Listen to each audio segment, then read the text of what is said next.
नमस्कार दोस्तों, जय हिंद। आपका स्वागत है सर्वेश क्लासेस केजीजी में। Hit the target, easy to learn.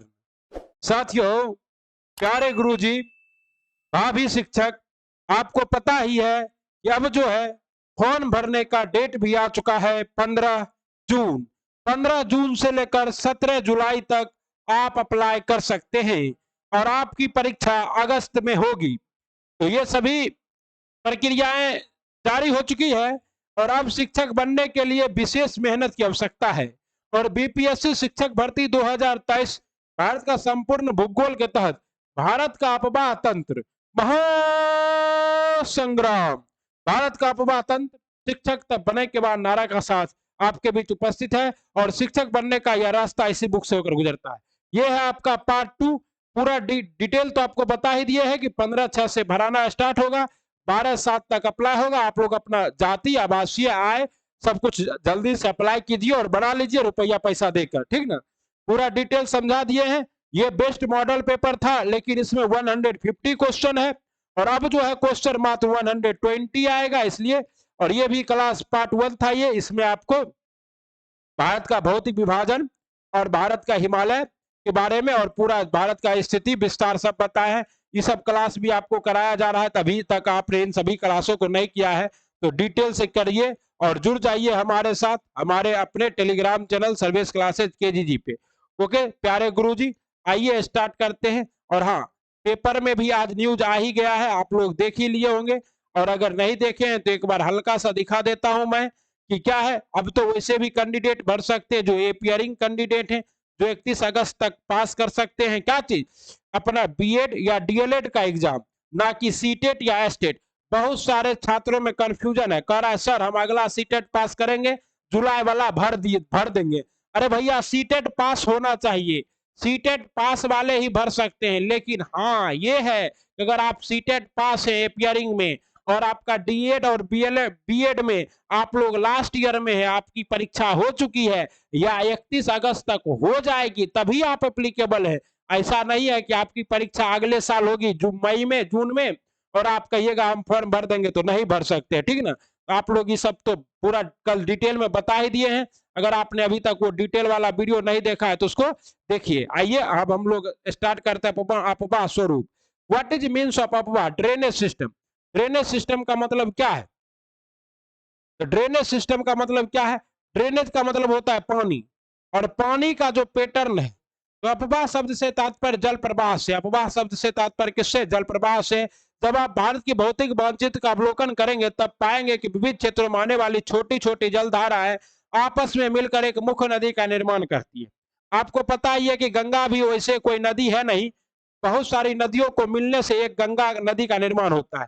अंततः इस नदियों के जल किसी बड़े जलाशय जैसे झील या समुद्र या खाड़ी में प्रवाहित हो जाते हैं। एक नदी तंत्र द्वारा जिस क्या है क्षेत्र का जल प्रवाहित होता है उसे क्या कहते हैं? अपवाह द्रोणी। क्या कहते हैं? अपवाह द्रोणी या बेसिन। तो गंगा नदी का बेसिन 5 राज्यों से गुजरता है, आपको पता ही है। कौन कौन राज्य? उत्तराखंड, उत्तर प्रदेश, बिहार, झारखंड और पश्चिम बंगाल। इन राज्यों से गंगा नदी का बेसिन गुजरता है। जब कोई ऊंचा क्षेत्र जैसे पर्वत या उच्च भूमि दो निकटवर्ती अववाह तंत्र को अलग करती है तो उससे क्या कहते हैं? जल विभाजक। जैसे कि अरावली। अरावली किसका जल विभाजक का काम करती है? तो सिंधु प्लस गंगा की। ओके। जैसे कि विंध्याचल, विंध्याचल किसका जल विभाजन का काम करती है? गंगा और नर्मदा का। ओके, आपको पता है ऐसे फिगर बना है। अगर मान लीजिए यहाँ विंध्याचल है, यहाँ ऐसे गंगा जा रही है और यहाँ ऐसे नर्मदा जा रही है, तो दोनों का जल विभाजक का काम कौन कर रहा है? ये आपका विंध्याचल पर्वत श्रेणी। ओके साथियों, जल विभाजक का मतलब होता है कि दोनों और अलग अलग नदियां हो।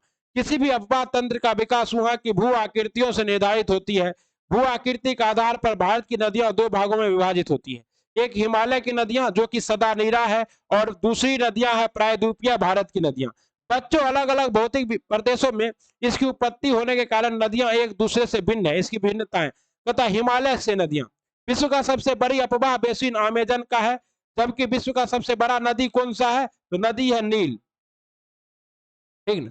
अमेजन नदी कहां बहती है साथियों? तो ब्राजील में बहती है। ठीक है ना। और भारत में किस नदी का अपवाह बेसिन सबसे बड़ा है? भारत में सबसे बड़ा अपवाह बेसिन भारत के अंदर है गंगा का, और भारत से बाहर चले जाइएगा तब आपका किसका हो जाएगा? सिंधु का हो जाएगा। ठीक है ना। हिमालय की अधिकांश नदियां बारहमासी, बारहमासी का मतलब क्या है प्यारे गुरुजी? कि 12 महीना साल भर इसमें पानी रहता है। इनमें वर्षा के जल के अतिरिक्त पर्वत की चोटियों पर जमे हिम के पिघलने से सालों भर जल आपूर्ति होती रहती। सिंधु एवं ब्रह्मपुत्र जैसी भारत की प्रमुख नदियां हिमालय से निकलती है। इन नदियों के प्रवाह के क्रम में पर्वतों को काटकर गोर्ज किसको कहते हैं? जैसे मान लीजिए ये क्या है, और यहां से नदी आई और इस पर्वत को काट दी, और पर्वत को काट दी तो इस तरह से एक बन गया, इस तरह से, और यहाँ एकदम खाई से नदी निकल रही है? इसे क्या कहते हैं? गोर्ज कहते हैं। तो गोर्ज का भी निर्माण करती है। हिमालय जनित नदियां उद्गम स्थल से समुद्र तक यात्रा के दौरान अनेक प्रकार के क्रियाकलापों को अंजाम देती है। ये नदियां अपने मार्ग के ऊपरी भाग में तीव्र अपर्दन करती है। ऊपरी भाग में क्या रहती है नदियां? तो ऊपरी भाग में नदियां का स्पीड ज्यादा रहता है। क्या रहता है? स्पीड ज्यादा। जब स्पीड ज्यादा है तो अपर्दन क्या होगा? अपर्दन ज्यादा होगा। ज्यादा को ऊपर तीर कर दिए। सिल्ट, गाद, बालू, मिट्टी जैसी अपरदित पदार्थों को संवहन करते हैं। नदियां ज्यो ज्यो आगे बढ़ती है अवसाद की मात्रा बढ़ती जाती है। इसके मध्य एवं निचले मार्ग में जहां भूमि की ढाल कम होती है नदियों का संवहन कठिनाई होने लगता है। परिमाणता नदियां विसर्पित होकर गोकुल झील, आपको पता है बिहार का ही बेगूसराय का क्या है? कांवर झील है। कांवर झील कैसा झील है? कांवर झील तो गोकुर झील है। कैसा झील है? गोकुर झील। किससे बनी है? तो बूढ़ी गंडक से। ठीक है ना साथियों। पूरा डिटेल बताएंगे प्यारे बच्चों, प्यारे साथियों, और ये नम्मा का बच्चा भी देख सकता है। बाढ़ का मैदान और डेल्टा जैसी आकृतियों का निर्माण करती है। देखिए, अगर अभी आपको एक छोटा सा बताते हैं, नदियां कहां से निकल रही है? तो नदियां इस तरह से मान लीजिए कोई पहाड़ है, इससे निकलती है। तो सबसे पहले किस क्षेत्र में जाती है? भाबर प्रदेश में जाती है। भाबर के बाद नदियां किस में जाती है? तराई प्रदेश में जाती है। तराई के बाद कहां जाती है? बांगर प्रदेश में। बांगर के बाद कहां जाती है? खादर प्रदेश में। खादर के बाद कहां जाती है? तो इस तरह से डेल्टा बनाती है। क्या बनाती है? डेल्टा। ये नदियों का क्षेत्र है। नदियां जब भी आएगी इसी सब क्रम में चलेगी। ठीक है ना। ओके। तो अब कहता है प्रायद्वीपीय नदियां। प्रायद्वीपीय नदी का शेरे ऊपरी भाग, मध्य भाग, गोकुर झील का निर्माण कहाँ होता है? तो देखिए, यही है गोकुर झील। इस तरह से नदियां मुड़ी थी ऐसे, और फिर अपना दिशा ऐसे कर ली, तो यहाँ जो झील बना गाय के खुर के जैसा, ऐसे क्या कहते हैं? गोकुर झील। ये नदियों का विसर्प है। विसर्प मतलब एकदम एकाएक तिरछा हो जाना। और ये सब कहाँ होता है? ये सब समतल मैदान में होता है। समतल मैदान में नदियां विसर्प बनाती है। निचला भाग और ये डेल्टा है। ओके साथियों। यहाँ की अधिकांश नदियां मौसमी है। दक्षिण भारत की अधिकांश नदियां क्या है? मौसमी है, जिसका स्रोत मुख्यतः वर्षा जल है। ग्रीष्म ऋतु एवं शुष्क मौसम में जब वर्षा नहीं होती है तो यहाँ की बड़ी बड़ी नदियों का जलस्तर घटकर छोटी छोटी धाराओं या नलिकाओं में परिणत हो जाता है। इसमें से कुछ नदियां पठारी भाग तथा पश्चिमी घाट के पर्वत से निकलकर पश्चिम की ओर बहती हुई अरब सागर में भी गिरती है। अरब सागर में गिरने वाली 4 नदियां। अरब सागर किधर है? तो पहला क्लास आप लोग देखे होंगे, ये है आपका क्या चीज? अरब सागर पश्चिम की ओर। तो नर्मदा, ताप्ती, उसके बाद क्या है? माही और लूनी, ये सभी नदियां क्या है? और साबरमती, ये सभी कहाँ गिरती है? अरब सागर में गिरती है। किंतु प्रायद्वीपीय भारत की अधिकांश नदियां पश्चिमी घाट से निकलकर बंगाल की खाड़ी में, लेकिन ज्यादातर नदियां पश्चिमी घाट से निकलकर कहाँ गिरती है? बंगाल की खाड़ी में गिरती है। गोदावरी, कृष्णा, कावेरी, ये नदियां छिछली और कम लंबी होती है। ये नदियां अनेक गहरों जलप्रपातों का निर्माण, क्योंकि प्रायद्वीपीय भारत जो है, आपको बताए थे कि ये जो आपका प्रायद्वीपीय भारत का क्षेत्र है, यहाँ इस तरह से दक्कन का पठार है, और दक्कन के पठार से जब नदियां इस तरह से आएगी तो क्या करेगी? पठार पर से नीचे गिरेगी तो क्या करेगी? अगर मान लीजिए ये आपका पहाड़ है, इससे नीचे गिर रही है नदियां, तो क्या बनाएगी? जलप्रपात तो बनाएगी ना। जलप्रपात का निर्माण करती है। और नदियों द्वारा डेल्टा और अरब सागर के किनारे वाली नदियों द्वारा ज्वार नदमुख। ज्वार नदमुख का मतलब क्या होता है? कि नदियां सीधा जाके समुद्र में फेन के साथ मिल जाती है, निर्माण करते हैं। भारत की प्रमुख नदियां, आइए आप भारत की प्रमुख नदियां देखते हैं। भारत के अपवाह मानचित्र का अध्ययन करने से पता चलता है कि सिंधु, गंगा तथा ब्रह्मपुत्र हिमालय की प्रमुख नदियां हैं। सिंधु, गंगा और ब्रह्मपुत्र क्या है? हिमालय की प्रमुख नदियां। ये नदियां लंबी एवं गहरी है। मुख्य नदियों के अतिरिक्त इनकी कई सहायक नदियां भी है। सहायक नदी किसे कहते हैं? वैसा नदी जो अपना जल मुख्य नदी में ही गिरा दे, समुद्र तक ना जाता हो। जो समुद्र से जिसका मेल नहीं होता है, जिसका जल किसी नदी में ही समा जाता है, उसे क्या कहते हैं प्यारे गुरुजी? सहायक नदी कहते हैं। इसके अतिरिक्त प्रायद्वीपीय भारत में भी कई नदियां प्रवाहित होती है जो प्रायद्वीपीय क्षेत्रों में बहती हुई बंगाल की खाड़ी अरब सागर में गिरती है। इन नदियों की व्याख्या निम्नवत की जा सकती है। प्रायद्वीपीय भारत की नदियों की सूची बनाए जिसमें अरब सागर तथा बंगाल की खाड़ी में प्रवाहित होने वाली नदियों की पहचान हो। तो आप लोग प्रायद्वीपीय भारत में ऐसे ऊपर पर लिखना है प्यारे गुरुजी, प्रायद्वीपीय भारत, और यहाँ लिखना है अरब सागर वाली नदी नर्मदा ताप्ती माही लूनी, लूनी तो से और यहाँ लिखना है बंगाल की खाड़ी वाला। तो इसमें क्या लिखना है, बंगाल खाड़ी में गोदावरी, कावेरी, कृष्णा और आपका गोदावरी, कारी, कृष्णा, पेरियार, ठीक ना। पेरियार नदी किधर गिरती है, ये अरब सागर में गिरती है, पेरियार नदी केरल में निकलती है। ठीक, इस तरह से आपको क्या करना है, बनाना है और याद रखना। आगे हम सब बता ही देंगे। प्रायद्वीपीय भारत में भी कई नदियां प्रवाहित होती है जो प्रायद्वीपीय क्षेत्र में बहती हुई बंगाल की खाड़ी अरब सागर में। इन नदियों की व्याख्या निम्नवत की जा सकती है।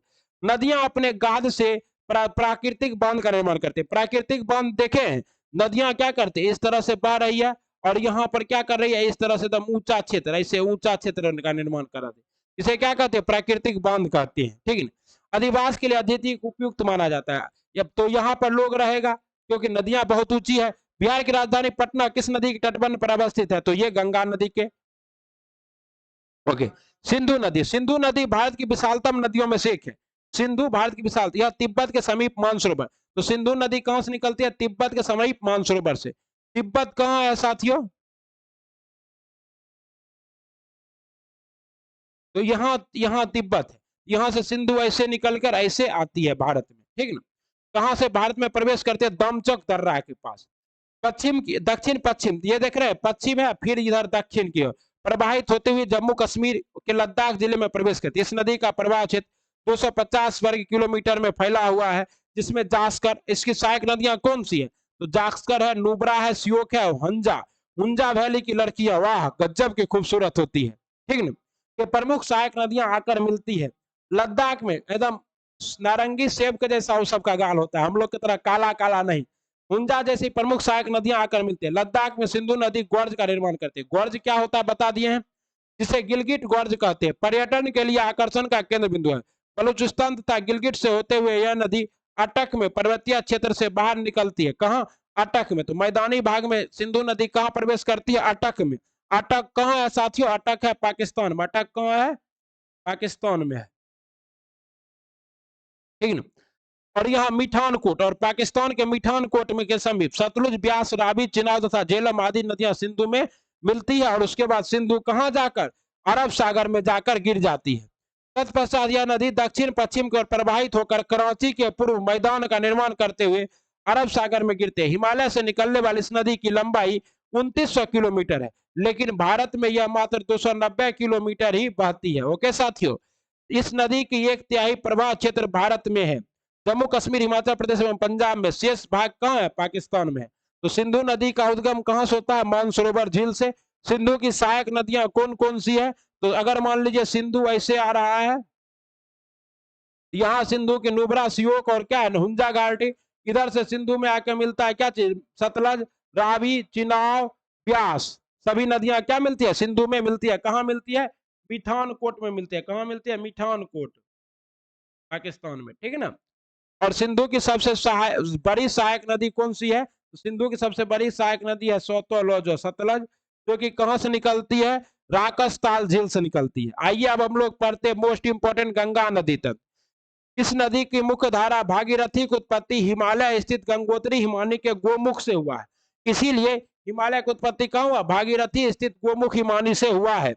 अलकनंदा उत्तराखंड स्थित देवप्रयाग में भागीरथी, अलकनंदा और भागीरथी के मिलने से क्या बनता है साथियों, देवप्रयाग में गंगा नदी का निर्माण होता है। जब दो टक्कर की नदी,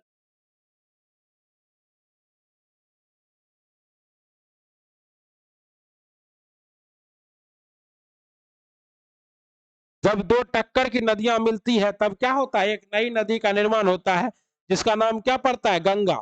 हरिद्वार के समीप गंगा मैदान, तो बहुत इंपॉर्टेंट क्वेश्चन है।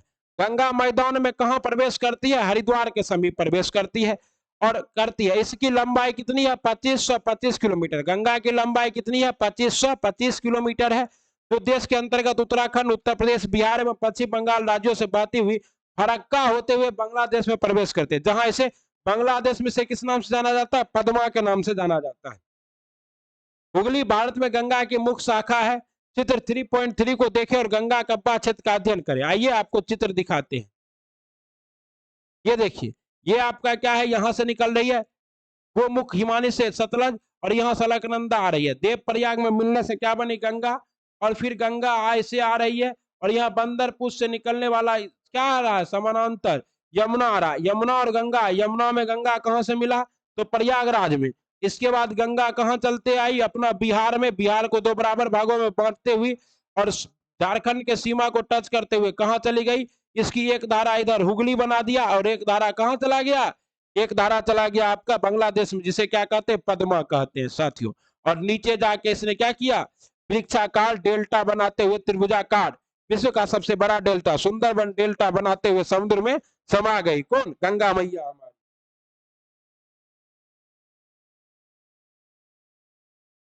ठीक, अब आगे देखिए, गंगा को दिखाया आपको, कहता है पद्मा। तो गंगा के प्रवाह का अध्ययन करें। हिमालय में अनेक नदियां, यमुना, घाघरा। अगर कहेगा लंबाई में गंगा की सबसे बड़ी सहायक नदी तो यमुना, लेकिन चौड़ाई में सबसे बड़ी जल प्रवाह के दृष्टि से तो घाघरा, गंडक, कोसी आदि जल के गंगा मुत्सर्जित करती है। इसके अतिरिक्त केंद्रीय उच्च भूमि से निकलने वाली नदियां जैसे सोन भी गंगा में मिल जाती है। फरक्का के समीप गंगा नदी दो भागों में बढ़ती है। प्रथम भाग हुगली और गंगा की वितरका के रूप में डेल्टा होते हुए बंगाल की खाड़ी में जा गिरते। दूसरी भाग मुख्य धारा के रूप में बांग्लादेश में प्रविष्ट करते, जो ब्रह्मपुत्र नदी और आकर मिलती है और क्या बनती है? मेघना। इस तरह से देखिए, इधर से गंगा आया, अभी तो पद्मा है, इधर से ब्रह्मपुत्र आया, जब दोनों मिलकर एक साथ चलता है तब क्या बनता है? तब बनता है मेघना। ब्रह्मपुत्र को बांग्लादेश में क्या कहते हैं? जमुना कहते हैं। इसको क्या कहते हैं? पद्मा कहते हैं। जब दोनों की धारा मिल गई तब क्या हुआ? मेघना। और मेघना ही फिर कहाँ जाती है? समुद्र में। गंगा एवं ब्रह्मपुत्र नदी बंगाल की खाड़ी में गिरने से पूर्व विशाल डेल्टा का क्या करते हैं? निर्माण करते हैं। कैसा डेल्टा बनाती है प्यारे गुरुजी? विशाल डेल्टा, जिसका नाम है सुंदरबन। सुंदरबन डेल्टा क्यों है नाम? क्योंकि यहाँ पर कैसी वृक्ष है? सुंदरी नामक वृक्ष है, सुंदरी वृक्ष। अधिकतर दो दिशाओं में नदियों के प्रवाह को अलग अलग करने वाली उच्च पर्वतीय या पठारी क्षेत्र को जल विभाजक कहते हैं। सिंधु एवं गंगा नदी के मध्य अरावली। आपको शुरू में ही बताए थे, सिंधु और गंगा के बीच में जल विभाजक का काम कौन करता है? अरावली। उच्च भूमि जल विभाजक का एक उदाहरण है अरावली नगर। गंगा नगर ने अरावली पर्वत गंगा एवं सिंधु के जल विभाजक पर बसा हुआ है। अरावली से सुंदरबन तक मैदान की लंबाई 1800 किलोमीटर है। इसकी ढाल कहाँ है? पूर्व की ओर है। ये देखिए आपका सिंधु नदी है, यहाँ दम चौक के पास लद्दाख में प्रवेश कर रहा है।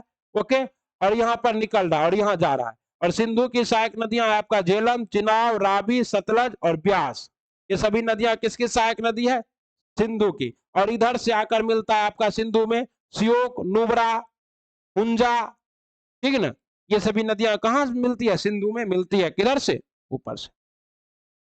ओके साथियों, आइए आगे देखते हैं। कहता है ब्रह्मपुत्र नदी तंत्र।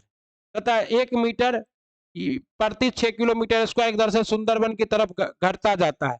ब्रह्मपुत्र नदी, इस नदी की उत्पत्ति तिब्बत स्थित मानसरोवर झील के चोमू यांगमू ग्लेशियर के पास से होती है। ठीक है, इसकी लंबाई कितनी है? 2900 किलोमीटर है, से भी अधिक है। इसका अधिकांश प्रवाह क्षेत्र सिंधु की ही भांति भारत के बाहर स्थित है।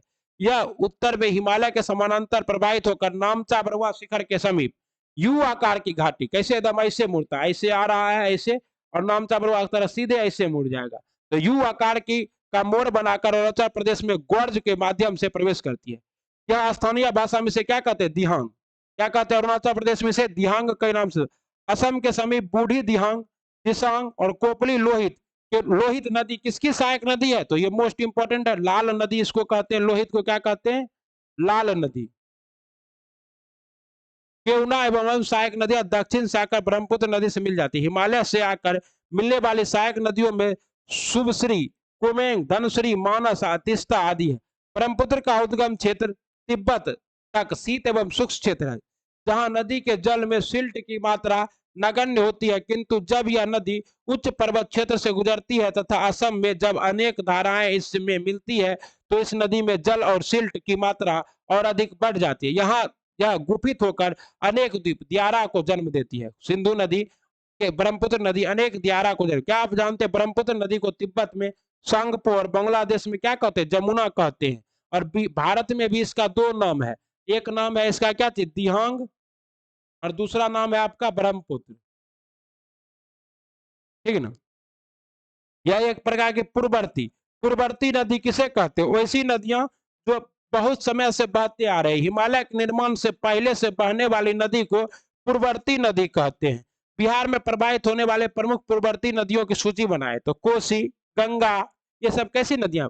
प्रत्येक वर्ष वर्षा ऋतु में नदी की घाटी में अवसाद की मात्रा बढ़ने से जल प्रवाह तटबंधों को पार कर अलग अलग के क्षेत्र में फैल जाता है, बाढ़ का स्वरूप धारण कर ले। असम एवं बांग्लादेश में भारी जान माल की क्षति, अन्य हिमालयी नदियों की अपेक्षा ब्रह्मपुत्र नदी में सिल्ट की मात्रा अधिक होती है, क्योंकि बेचारा एकदम पूरा इतना तिब्बत के पठार को काटते हुए यू आकार का घाटी बनाते हुए आता है, इसलिए क्या होता है, बार बार मार्ग में परिवर्तन भी करता है। अब आइए आपको थोड़ा सा ब्रह्मपुत्र दिखाते हैं।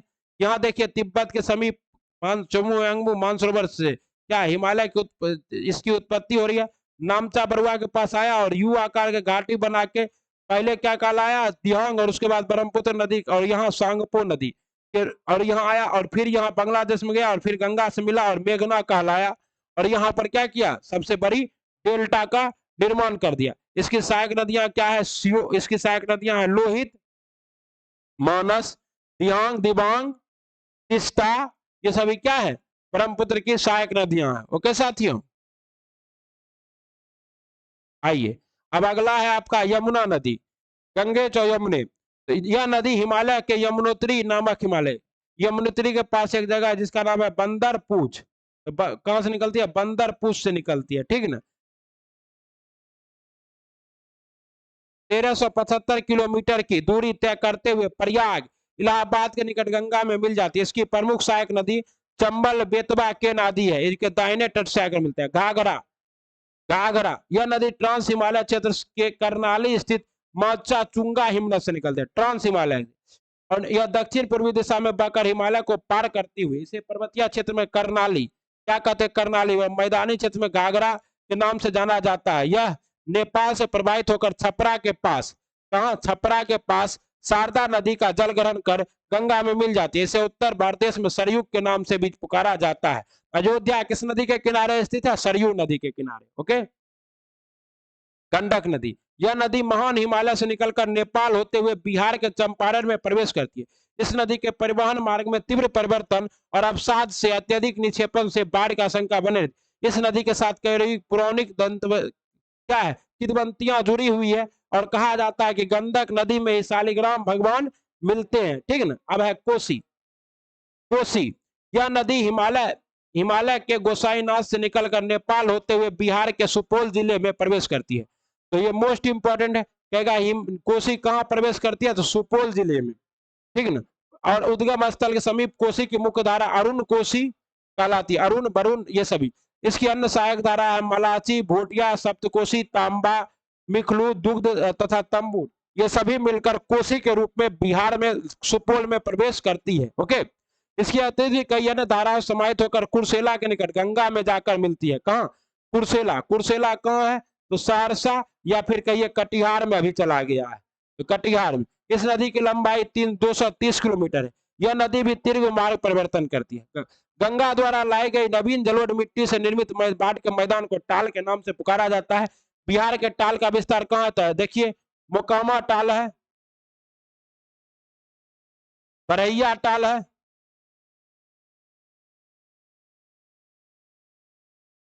बरैया टाल, ये सब टाल आप लोग जानते होंगे। नवादा टाल है विख्यात। कोसी जो एक तरफ अपने जलोढ़ से उपजाऊ मैदान का निर्माण करती है, वहीं दूसरी तरफ अपने क्रूर बाढ़ विभीषिका से इसे अभिशापित भी करती है। बाढ़ से रक्षा के लिए इनके दोनों तटों पर तटबंध बनाया गया।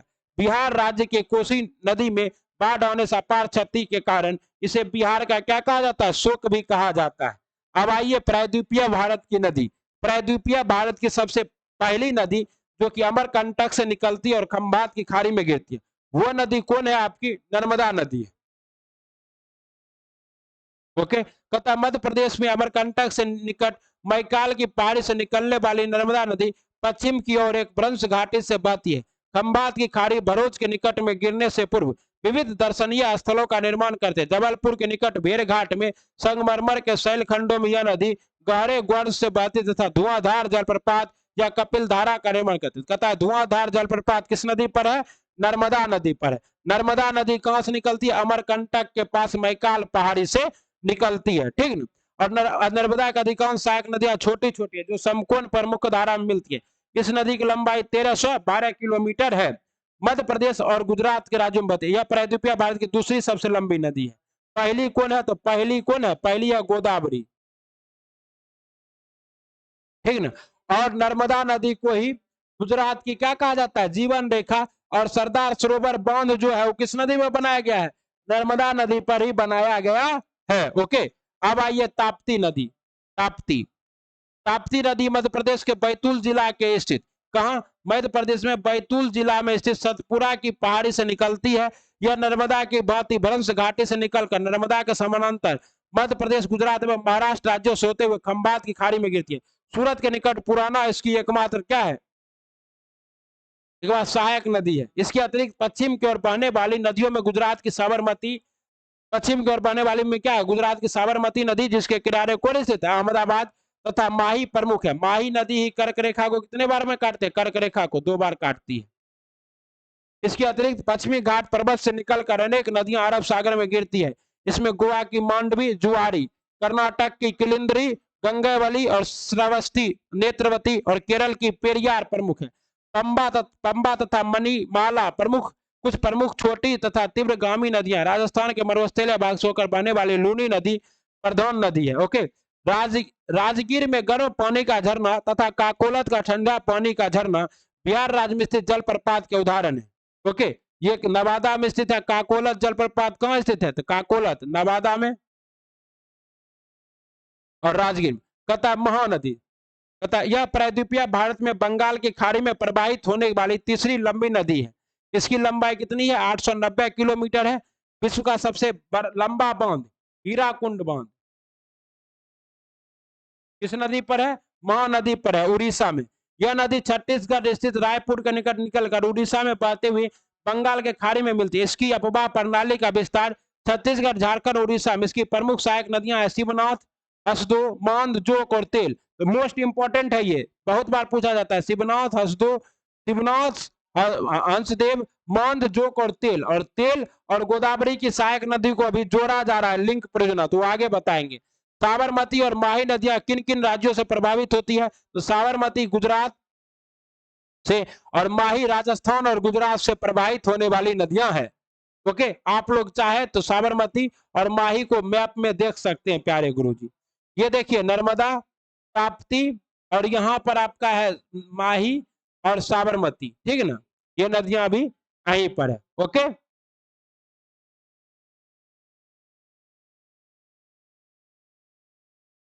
तुम जो कह दो तो चांद तारों को, इन हवाओं को, इन घटाओं को कुछ नहीं कर पाऊंगा मैं। दबा के पढ़िए, गाना मत गाइए और गाना मत सुनिए। क्या एग्जाम का डेट नजदीक आ चुका है। यह नदी महाराष्ट्र के नासिक से निकलकर पश्चिम घाट से निकलती है। इसकी द्रोणी बेसिन महाराष्ट्र, मध्य प्रदेश, उड़ीसा, आंध्र प्रदेश और कर्नाटक। तो महाराष्ट्र के नासिक के पास कहां से? त्र्यंबकेश्वर से, त्र्यंबकेश्वर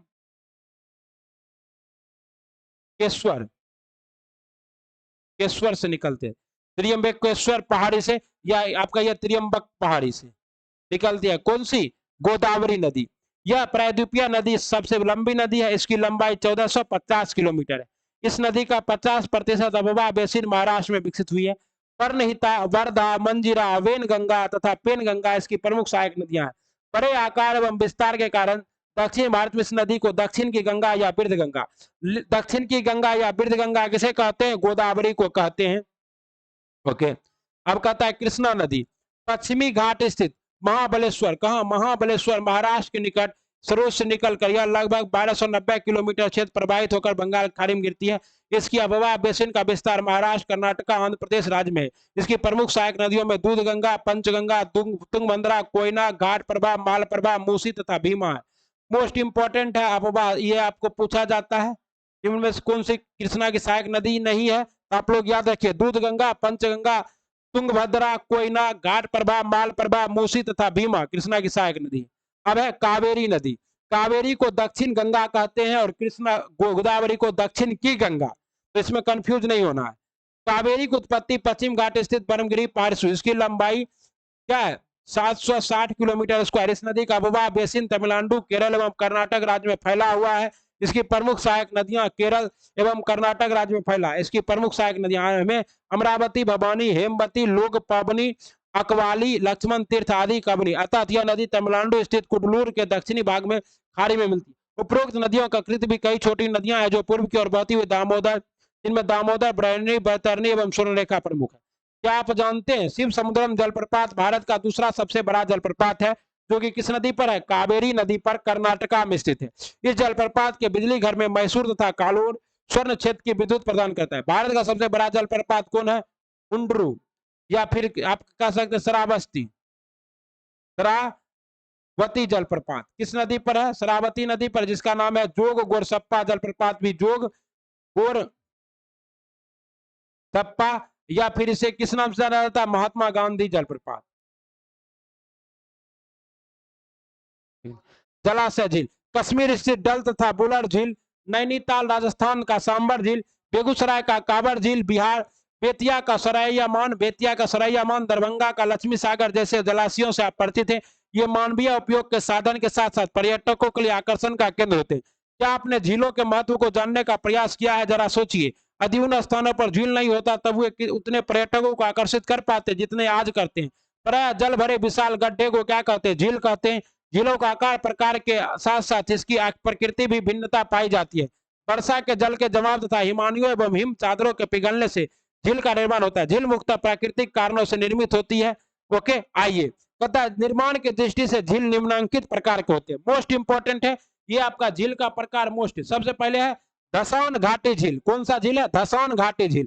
जब मान लीजिए कहीं क्या हो, वो पर्वत पर पहाड़ हो और उसमें धसौन आ जाए, जैसे कि अफ्रीका का क्या है, बहुत सारा झील है, टाना झील है, ठीक।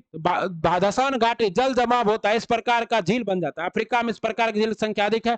विक्टोरिया, रुडोल्फ, न्यासा इसके उदाहरण है। भारत में तिलैया बांध द्वारा धसौन घाटी का कृत्रिम झील बना है। गोकुर झील, जब नदियां क्या करती है, मार्ग में विसर्पित होती है, वो अपने मार्ग में विसर्पित होने की जगह पे क्या करती है, जैसे मान लीजिए नदी ऐसे जा रही है, ऐसे गई और ऐसे, और फिर क्या हुआ, नदी डायरेक्ट सीधा हो गई और यहाँ मिट्टी बन गया। ये जो झील बना इसी को क्या कहते हैं? गोकुर झील। अंततः विसर्पित भाग कटकर मुख्य धारा से अलग हो जाता है, जिसका आकार गाय के खुर के समान हो जाता है। इसे गोकुर या परित्यक्त झील भी कहा जाता है। उत्तरी बिहार में इस प्रकार की झीलें पाई जाती है। बेतिया का सरायमान झील और बेगूसराय का काबर झील, जो कि बेगूसराय में स्थित है, जो कि एक भारत बिहार का एकमात्र क्या है, आर्द्र भूमि स्थल है। कहाँ? क्रेटर झील। देखिए, जब ज्वालामुखी में क्या हो, उद्गार हो, ऐसे बाबू लोग, ज्वालामुखी में उद्गार हो ऐसे, और जब उद्गार के बहुत समय बाद ये जो ज्वालामुखी का कटोरा है ये ऐसे खाली हो और यहाँ पर झील बन जाए तो इसे क्या कहते हैं? क्रेटर झील कहते हैं। बोलिविया का टिटिकाका एवं टर्की का वॉन झील, इसको भारत में लोनार झील। लोनार झील कहाँ स्थित है? महाराष्ट्र में। ये भी किसका उदाहरण है? क्रेटर झील का। और अभी चर्चा में है क्योंकि इसका पानी क्या हो गया? गुलाबी हो गया, गुलाबी। लैगून झील, देखिए समुद्र है, ये मान लीजिए भारत है और ये समुद्र है, तो समुद्र की पानी ऐसे आया और ऐसे चला गया और इससे जो झील बना उसे क्या कहते हैं? लैगून झील। स्प्रिट तथा रोधिका के द्वारा समुद्री तटीय प्रदेश में जब समुद्री जल से अलग कर लिए जाते तब ऐसे झील को लैगून। लैगून का उदाहरण भारत में स्थित चिल्का एवं पुलिकट झील है। अवरोधक झील, कभी कभी पर्वतीय प्रदेश में भूस्खलन के स्थान चट्टाने गिरकर नदियों के प्रवाह को रोक देते तथा ऐसे झील बन जाते हैं, इसे अवरोधक झील कहते हैं। जैसे क्या है आपका?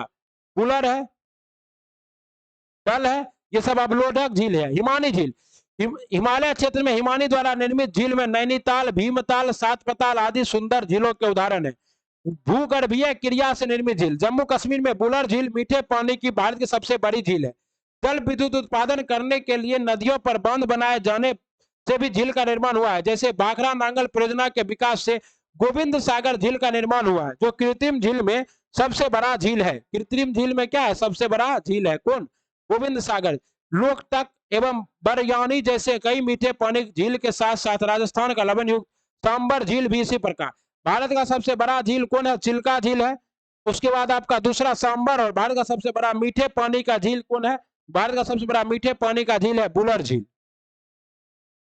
मरुस्थलीय अनाज क्षेत्रों में खारे पानी पाए जाते हैं। ओके, झील होते, जबकि ठंडे प्रदेशों तथा पर्वतीय क्षेत्रों में झीलों का जल मीठा होता है। झील मानव के लिए अत्यधिक उपयोगी होते हैं। यह नदियों के बहाव क्षेत्र को सुचारू बनाने में सहायक। अत्यधिक वर्षा या बाढ़ दोनों की स्थिति में झील नदियों के बहाव को संतुलित रखती है। सूखे के दिनों में संचित जल की उपयोगिता बढ़ जाती है। झील जल के विद्युत उत्पादन में भी उपयोगी होते हैं। यह आसपास के जलवायविक परिस्थितियों को भी सामान्य करती है।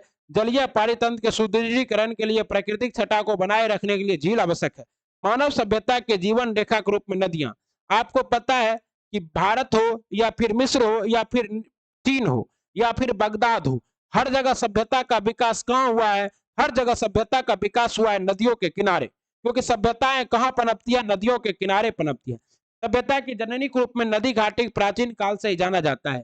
सिंधु घाटी, हड़प्पा, मोहनजोदड़ो, हवांग हो घाटी, चीन की नील नदी की घाटी, मिस्र की घाटी, नील नदी की घाटी, ये सभी क्या है? होंगो की घाटी चीन में, नील नदी की घाटी मिस्र में, और उसके बाद दजला और फरात की घाटी, टिग्रिस नदी की घाटी। जीव के विकास वृक्ष के से मानव शाखा के पृथक होने के उपरांत मानव समुदाय लगातार विकास होता गया। मानव विकास की सुलभ परिस्थितियां सभी स्थलों पर समान रूप से दुर्लभ नहीं होगी, सुलभ नहीं होगी।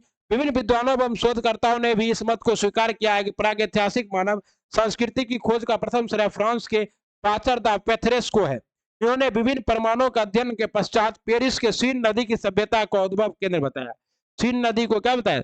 अभी पेरिस किस नदी के किनारे बसा है? सीन नदी के किनारे बसा है, बताया। वही उसी डॉक्टर मित्र ने मानव उत्पत्ति का केंद्र शिवालिक के दक्षिणी हिमानी के नीचे के पिघलने के निर्मित नदी घाटी को बताया। मानव विकास के क्रम में लगभग सभी शोध प्रतिवेदन नदी घाटी के क्षेत्र में मानव सभ्यता का उद्भव केंद्र मानने का एकमात्र प्रतीत होते हैं।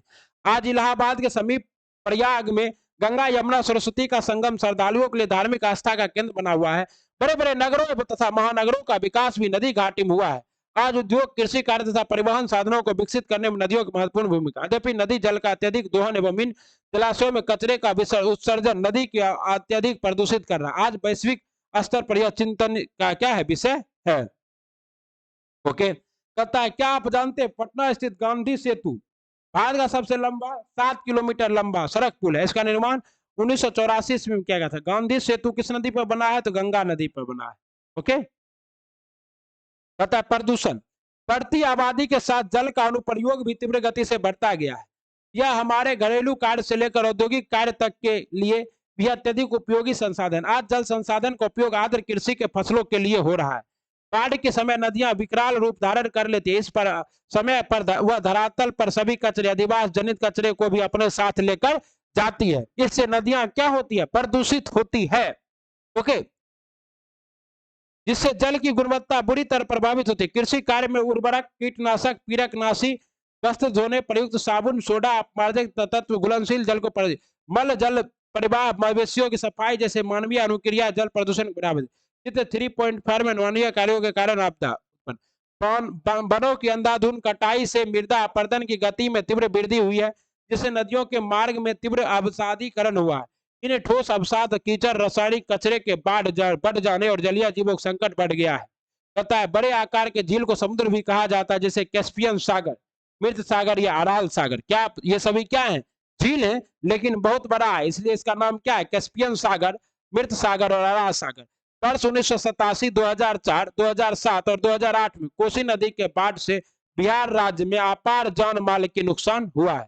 संरक्षण, तथा नदी प्रदूषण ने पर्यावरण के प्रतिकूल प्रभाव डाला है। आज विश्व के अनेक देश इस समस्या से जूझ रहे हैं। इस संकट की स्थिति से निपटने के लिए संरक्षण कार्य का ध्यान देना आवश्यक है। तथा वनस्पति का विकास कैसे होगा? तो खूब वन लगाना होगा।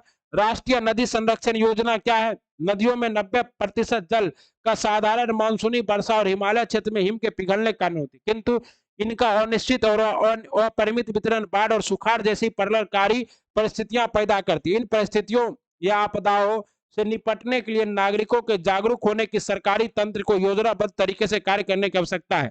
यद्यपि सरकार ने गंगा कार्य परियोजना कब बनाया? 1985 में प्रारंभ की, 31 मार्च 2002 को बंद कर दिया गया। इस संदर्भ में राष्ट्रीय नदी संरक्षण प्राधिकरण की कार्यकारी समिति ने प्रथम चरण की समीक्षा के उपरांत कुछ सुझाव भी पारित किए थे। इन सुझावों की योजना 16 राज्य और 27 नदियों को क्या करना है? प्रदूषित से बचाना है।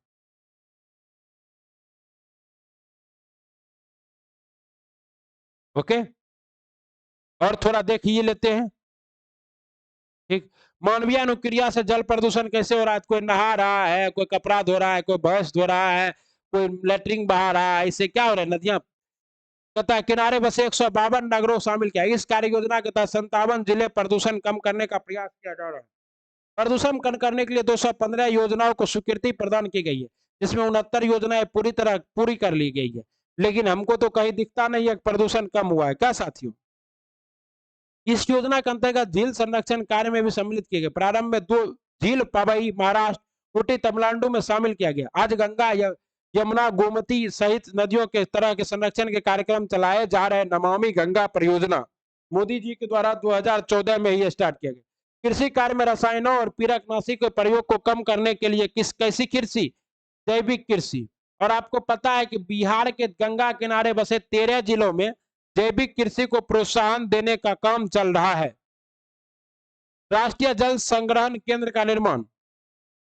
जैसा कि आप जानते हैं कि नदियों के जल का स्रोत वर्षा, हिमपात या हिमानी जल का वितरण समूचे प्रदेश में एक समान नहीं है।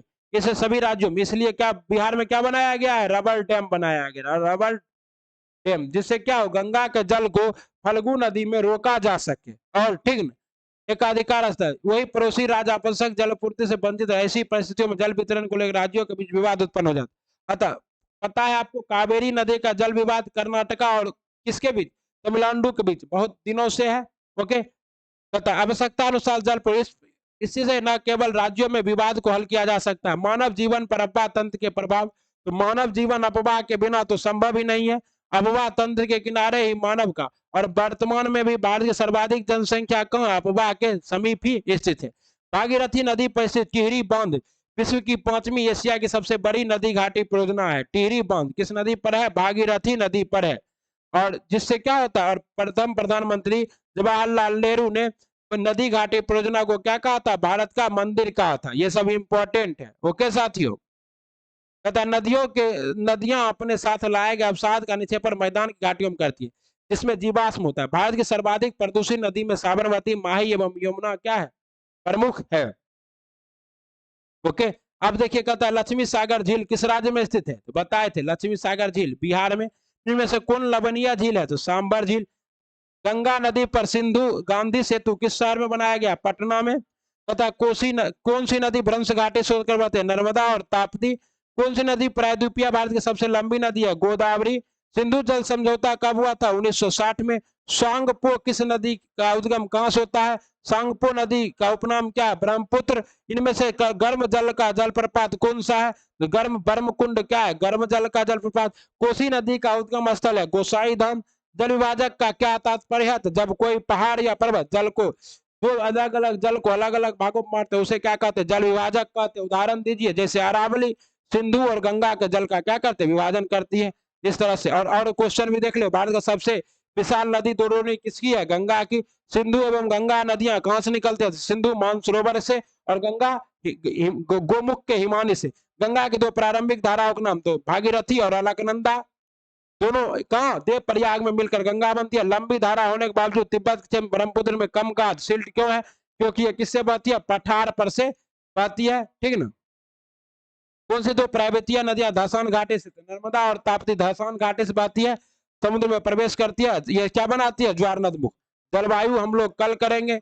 आप लोगों को क्लास कैसा लगा बताइए कमेंट बॉक्स में। ओके, और ये सभी क्लास को आप लोग को देखना है पूरा डिटेल में एकदम दबा के। चलिए मिलते हैं अगले वीडियो में, तब तक पढ़ते रहिए, बढ़ते रहिए। और अभी तक अगर आप जुड़े हैं तो thanks for watching Sarvesh classes KG ji. Please like, subscribe and share. चच्चा कह रहे हैं, हमारे विधायक चच्चा। ओके, और साथ ही साथ आप हमें इंस्टाग्राम, टेलीग्राम और क्या चीज व्हाट्सएप भी कर सकते हैं। कोई भी समस्या हो तो बहुत बहुत धन्यवाद। मिलते हैं अगले वीडियो में। जय हिंद, जय भारत, वंदे मातरम।